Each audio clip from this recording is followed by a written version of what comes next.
that with our allies in Afghanistan. You know, the Europeans and NATO especially was so happy when President Biden came in. They thought this was the big reset. You have to wonder if they feel the same way now. General Boykin, always good to see you, sir. And every time we have you on, our audience enjoys it as well. Thank you very much. Thanks. Good to be with you. Smarter for the conversation. These are the facts, as Kelly Meyer laid out. President Biden spent last week at Camp David on vacation. He gave one 15-minute statement on Afghanistan Tuesday. Didn't take questions. He talked about COVID yesterday. Didn't take questions. The press didn't see him today, and he's going on vacation tomorrow for the weekend.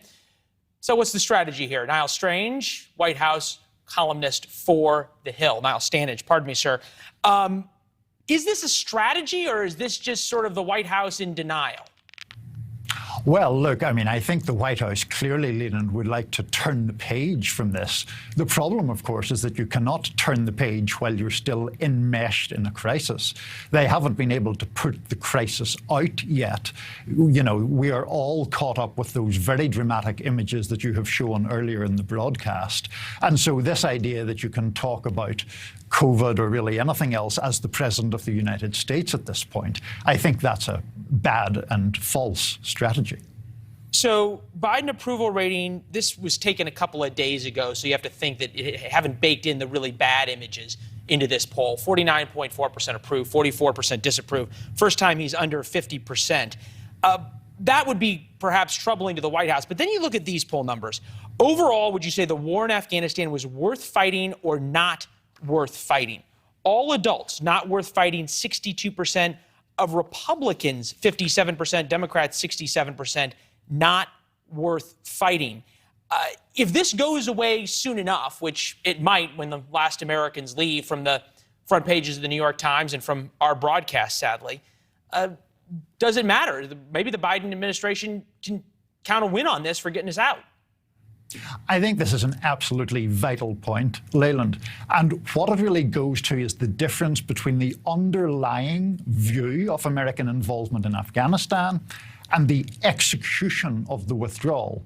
Most Americans of either party or of no political allegiance have no real appetite for prolonging the American involvement in a 20-year war.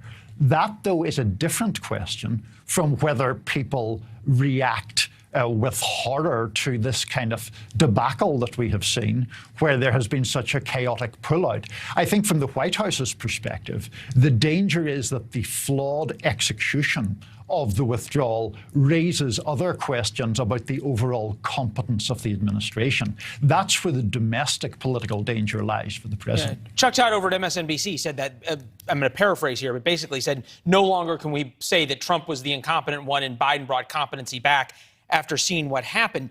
This would be the question, though. What price or what is the White House most worried about? So far, no Americans have died. The video has been horrific. We've seen that. The humanitarian crisis is horrific. No Americans are dead yet. So far, there's no hostage videos of Americans being held. It's all what might happen. If President Biden's able to get every American out, as he says he will, and does it without any American casualties, does he get to take a victory lap? Conversely, if that doesn't happen, what are the dangers? I don't think he gets to take a victory lap, but I do think it will be a relief to him and to the people around him if he's able to seem to reassert control over the pullout from Afghanistan. That is not the case now. I think he has been hurt by this episode. But as you yourself pointed out, if no Americans are killed, and of course that's the outcome that we all hope for, that there aren't fatalities here, then obviously that will be a relief to the president. And, you know, people in America have lots of other things to think about, be that COVID, be that the economy. All of those other issues will reassert themselves, I think. The American public has a bad case of ADD, and oftentimes that can be used to the advantage